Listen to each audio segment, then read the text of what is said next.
I was sitting in a plastic chair in the emergency room at St. Catherine's Hospital with a bullet graze on my left forearm and a temper that could have burned the building down. And I want you to understand something before I tell you the rest of this story. I am not a good man. I have never claimed to be. My name is Dante Morel, and I run an organization that operates in spaces the law pretends do not exist. I have done things that would make your hands shake if I described them. I have ordered things that I will answer for someday, whether to God or to a bullet or to whatever waits for men like me at the end of the road. But what I saw in that emergency room changed me, and I need to tell you about it. Because the woman in bed 7 deserves to have her story told by someone who was there, someone who watched, someone who did not look away when every other person in that room suddenly found something fascinating about the ceiling tiles. It was a Thursday night, around 11. The emergency room was the usual chaos. Crying children, drunk teenagers holding bloody napkins to their foreheads, old men wheezing, the fluorescent lights buzzing overhead like insects trapped between two worlds, alive but barely. I was there because a negotiation earlier that evening had gone sideways and a man with poor aim and worse judgment had sent a bullet across the surface of my forearm. It was not serious. A graze. My men wanted to take me to our private doctor, but the private doctor was in Atlantic City and I was bleeding on my shirt, and I was not going to sit in a car for 2 hours over a scratch. So I walked into St. Catherine's like a civilian. No entourage. No announcement. Just a man in a dark coat holding a folded handkerchief against his arm, sitting in a plastic chair, waiting like everyone else. That is where I was when she came in. The paramedics brought her through the double doors on a stretcher, and even from across the room, I could see it was bad. Car accident. Her face was swollen on the left side. Her right arm was immobilized against her body. There was blood in her hair, dark and matted, and her eyes were closed but her lips were moving, whispering something I could not hear from where I was sitting but that I somehow knew was a prayer. Not the kind of prayer you say in church because it is Sunday and you are supposed to. The kind you say when you are not sure if you are going to wake up and you need someone, anyone, anything, to hear you. They wheeled her into Bay 7. Curtain pulled. Machines connected. The organized chaos of people trained to fight death with their hands. I watched. I do not know why. I watch everything. It is the habit of a man whose survival depends on noticing what other people miss. But this was different. Something about her pulled my attention the way gravity pulls water. Downward. Inward. Towards something I could not name. She was beautiful. I want to say that plainly because it matters, not because beauty entitles a person to protection, but because what happened next was made uglier by the contrast. She was maybe 33, 34. Dark skin that even under the fluorescent assault of hospital lighting had a warmth to it, like wood that has been polished by hand.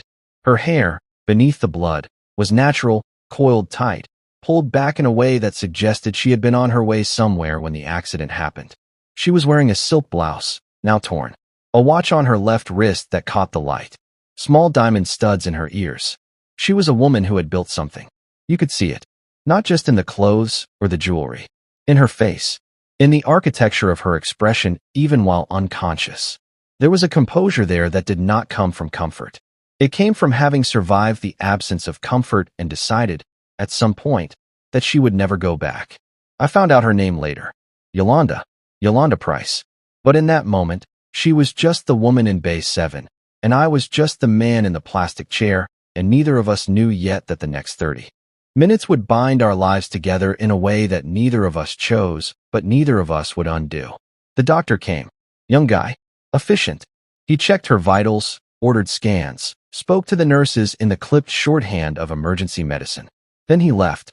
A nurse stayed for a while, adjusting checking the monitors. Then the nurse left too. And then he appeared.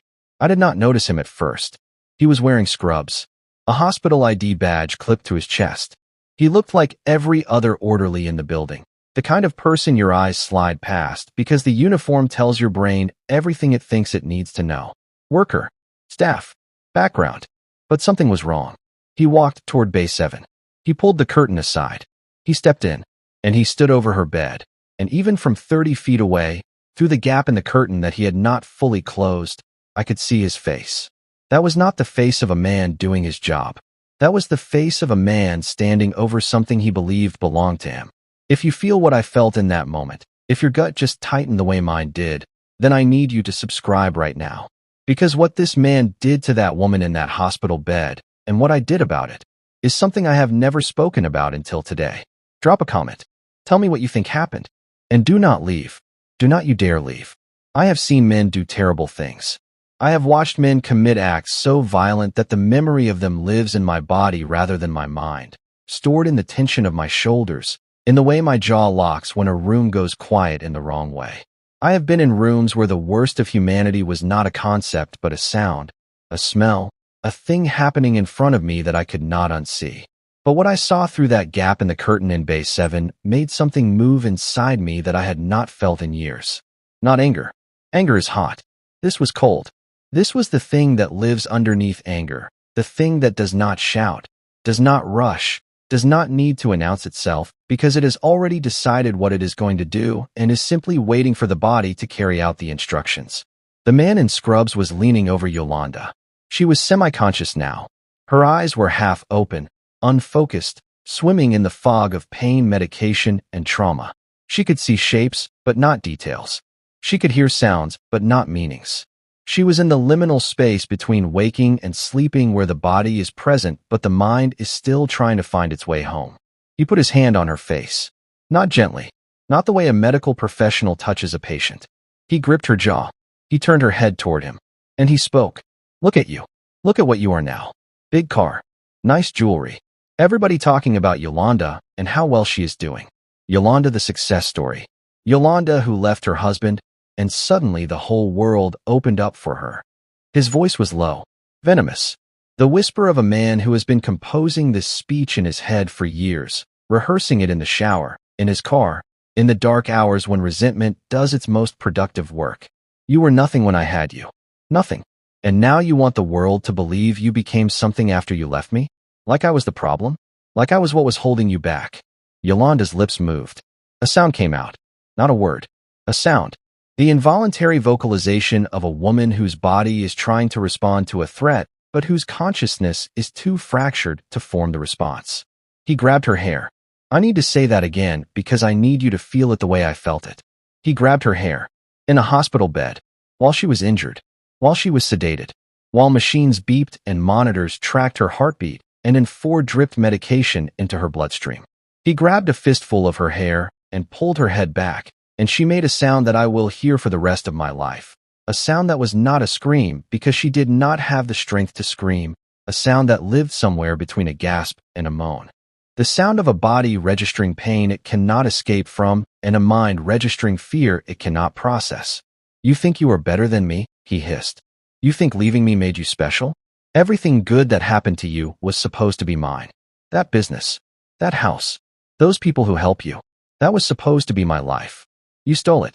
You stole my future, and you walked around this city wearing it like a crown. His name, I learned later, was Derek. Derek Price. Her ex-husband. A man who had made her small for 7 years, and then spent the next 4 years watching her grow and hating every inch of it. He had been a supervisor at a logistics company when they were married. He had lost that job. Then the next one. Then the next. He had spiraled in the way that men spiral when they have built their identity on control and the thing they controlled walks away. He ended up working as an orderly at St. Catherine's, the night shift, the bottom of a ladder he had once stood at the middle of. And then fate, or cruelty, or the universe's sixth sense of dramatic timing, had wheeled his ex-wife into his emergency room on a Thursday night while she was too injured to defend herself. I stood up from my plastic chair. The nurse at the desk looked at me. My arm was still wrapped in the handkerchief. Blood had seeped through the fabric. I looked like a man who needed medical attention. I was not going to get medical attention. I was going to Bay 7. I walked across the emergency room. Each step was deliberate. I was not rushing because rushing would have attracted attention and attention would have created intervention and intervention by hospital staff would have involved calling security and security would have involved process and procedure and protocol. And what was happening behind that curtain did not have time for protocol. I reached the curtain. I pulled it open. Derek turned. His hand was still in her hair. His face was 6 inches from hers. She was crying now, silent tears running from the corners of her eyes into the pillow, the crying of a woman who has cried this way before, who knows this particular flavor of helplessness the way a sommelier knows wine, by vintage, by year, by the specific conditions that produced it. Derek looked at me. He saw a man in a dark coat with blood on his sleeves standing in the opening of the curtain with an expression that I have been told, by people who have seen it, looks like nothing at all. That is what makes it frightening. Not what is on my face. What is absent from it. The complete removal of everything human except intention. This is a private area, Derek said. Staff only. I looked at his hand. In her hair. Gripping. Pulling. The knuckles white with the effort of holding on to something that did not belong to him and had never belonged to him. Take your hand off her, I said. I said this is staff only. You need to leave. And I said take your hand off her. I am not going to say it a third time. And you need to understand that the distance between a second time and a third time, in my experience, is the distance between a warning and a consequence. Choose carefully. Something in my voice reached the part of Derek's brain that still functioned on survival instinct. His hand loosened. His fingers opened. Yolanda's head fell back against the pillow, and the sound it made, soft, almost inaudible, the sound of a body being released from a grip it could not fight, was the loudest thing I had ever heard. Who are you? Derek whispered. I stepped into the bay. I let the curtain close behind me. The three of us were inside now. A man, a woman, and me. I am the person who just watched you assault a sedated woman in a hospital bed, I said. And I want you to think very carefully about what happens next. Because I promise you, on everything I am, that the version of this story where you walk out of this room unharmed is getting smaller with every second you remain standing here. Subscribe right now. I mean it. Because what I did to Derek Price in that hospital room, and what happened when Yolanda opened her eyes and saw me standing over her instead of the man who had been pulling her hair, is the moment this story becomes something you will never forget. Tell me in the comments, what would you have done? Would you have walked to that curtain? Be honest. Stay with me. Let me tell you what I did not do. I did not hit him. I want to be clear about that. Not because I did not want to. I wanted to with a specificity that surprised me.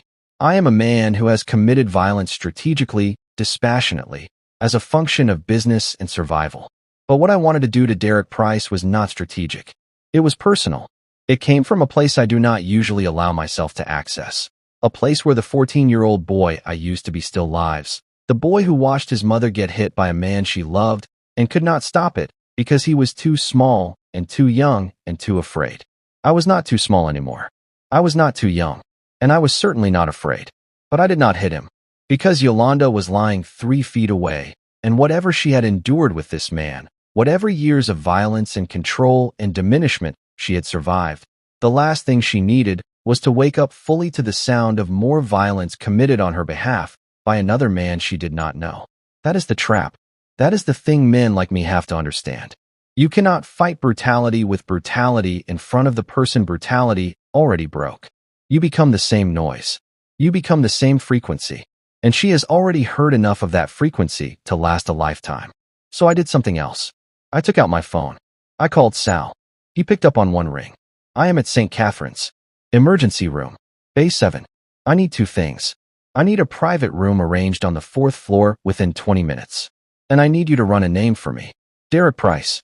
Everything. Employment, address, finances, history, warrants. Everything. I hung up. I looked at Derek. He was standing against the wall now. He had backed up without realizing it. His body had made a decision his mind was still processing. His hands were at his sides, but they were not still. They were vibrating with the low-frequency tremor of a man whose adrenaline has been interrupted by something it does not know how to categorize. You are going to leave this room, I said. You are going to go home. You are going to understand that the woman in this bed is no longer someone you are permitted to approach, to contact, to think about, to mention in conversation, to drive past, to exist near. She is not yours. She was never yours. And starting tonight, she is under my protection. Do you understand what that means? I do not even know who you are, he said. But the way he said it had changed. The authority was gone. What was left was the raw, uninsulated sound of a man who has realized that the room he is standing in contains something more dangerous than him, and that the something is looking directly at him. You do not need to know who I am. You need to know what I am willing to do. And I am willing to do everything.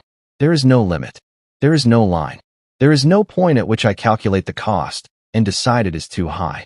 When it comes to what I just witnessed, the math does not apply. Do you understand? He understood. I could see it arrive. Not gradually. All at once. The way a light comes on. The way a door locks. He left. He walked past me without looking at me. He pushed through the curtain. He walked across the emergency room floor. He did not look back. I turned to Yolanda. She was awake now. More awake than she had been. The fog was lifting. Her eyes found me, and I watched them try to make sense of what they were seeing. A stranger. A man she had never met. Standing beside her bed in a dark coat with blood on his sleeve, and an expression she could not read. "Who are you?" she said. Her voice was raw, cracked.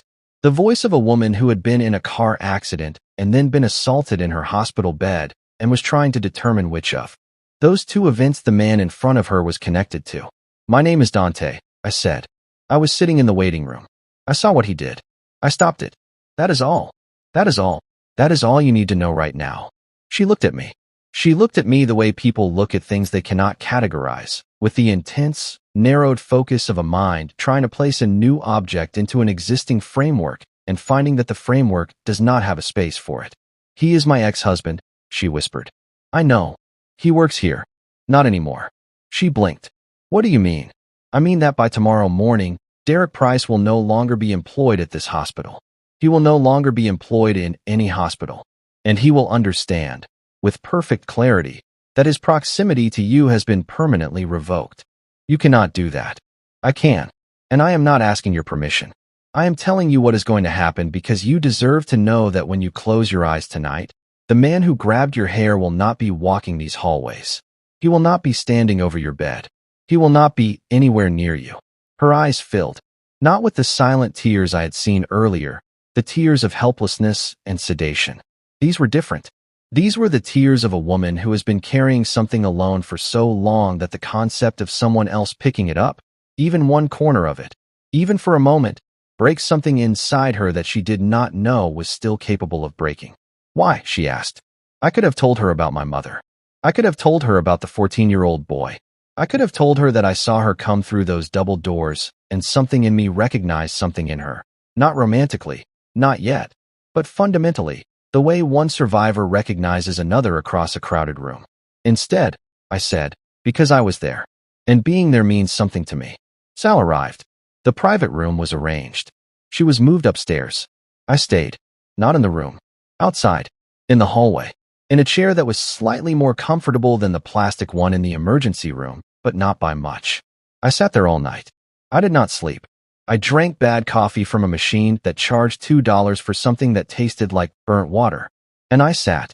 In the morning, she asked the nurse why there was a man sitting outside her door. The nurse said she did not know. Yolanda asked if she could speak to him. I came in. She was sitting up now. Her face was still swollen. Her arm was in a proper splint. But her eyes were clear. The fog was gone. What was behind it was sharp and guarded and searching. "You stayed all night," she said. "Yes." "Why?" "Because I said you were under my protection. And protection does not take shifts." She studied me. I let her. I stood there and let a woman I had met 7 hours ago examine me with the scrutiny of someone who has learned, through years of painful education, that men who offer safety are often the most dangerous men of all. "I do not need a protector," she said. "I know. I built my life alone. After him, I built everything alone. My business, my home, my peace. I did it without anyone. I do not need someone to save me. I know that too. Then what do you want?" I looked at her, at the bruise on her face and the strength behind it, at the woman who had been grabbed by the hair while lying in a hospital bed and was now sitting up and interrogating the man who stopped it because she trusted her own judgment more than anyone's intentions. "I want to make sure you get the chance to keep building," I said. "That is all. I am not asking for anything. I am not expecting anything. I am standing in this doorway telling you that the man who hurt you will never hurt you again. What you do with that information is your choice. It has always been your choice. The difference is that now, for the first time, you are making that choice without someone standing over you trying to take it away." She was quiet for a long time. The monitor beeped. The morning light came through the window and fell across the bed in a stripe that cut the room in half, light on one side, shadow on the other. "Dante," she said. "Yes." "Sit down." I sat. The chair beside her bed, close enough to hear her breathe, far enough to give her the space she had earned. "Tell me about yourself," she said. "And do not lie. I can tell when men lie." I spent 7 years studying the curriculum. I almost smiled. Almost. Because the way she said it was not bitter. It was factual. The way a soldier describes combat. Not with emotion. With precision. I am not a good man, I said. I told you that. I did not ask if you were good. I asked you to tell me about yourself. So I did. I sat in that hospital room, and I told a woman I had known for less than 12 hours things I had never told anyone. About my mother. About the boy I was. About the man I became and why I became him, and the distance between those two things that I navigate every single day like a man walking a bridge that has no railing. She listened. She did not flinch. She did not judge. She listened with the full attention of a woman who understood that people are complicated and that the worst thing you can do to a complicated person is reduce them to a single dimension. When I finished, she said, "You sat outside my door all night because of your mother." "Yes." "And you are going to make sure Derek never comes near me because of your mother." "Yes." "And you are sitting in this chair right now, telling me things you have never told anyone because of your mother." "Yes." She reached out. She took my hand. Not romantically. Not yet. She took my hand the way you take the hand of someone who has just shown you a wound they have been hiding, carefully, with the understanding that what you are holding is not a hand but a confession. "Then I need you to know something about me," she said. "I am not your mother. I am not a woman who needs to be rescued from a man. I am a woman who walked out of a marriage that tried to destroy me and built a life that terrifies the man who thought destroying me was his right. I did that. Alone. With nothing. And I will keep doing it. I know. But," she said, and her grip tightened, just slightly, just enough. "I would not mind having someone sit outside my door." I looked at her hand on mine. I looked at her face. At the bruise, and the strength, and the refusal to be diminished by either. "Then I will sit," I said. And I did. For the next 3 days, while she healed, I sat outside her door. Sal brought me food. My men handled business. The world turned without me for 72 hours and did not collapse, which taught me something about my own importance that I probably should have learned sooner. Derek was terminated from St. Catherine's before noon on Friday. His apartment was visited by 2 men who explained his new boundaries with the kind of specificity that leaves no room for interpretation. He moved out of the city within a week. I know where he went. He does not know that I know. And he does not need to know. He just needs to understand that the knowing is permanent and the consequences of forgetting his boundaries are not theoretical. Yolanda was discharged on a Monday. She walked out of the hospital on her own feet. I walked beside her. Not in front. Not behind. Beside. She looked at me in the parking lot. Morning light. The same light that had cut her hospital room in half. "I am going home," she said. "I know. I did not ask you to follow me. I know. But you are going to anyway. Only as far as you let me." She looked at me for a long time. Then she said something that I have carried with me every day since. "My ex-husband spent 7 years trying to make me small. And then he spent 4 years being angry that I grew. You are the first man who has looked at everything I built and did not want to own it, compete with it, or burn it down. You just wanted to stand next to it." "Yes," I said. "Then stand next to it," she said. "And we will see what grows." That was 2 years ago. I am still standing. She is still growing.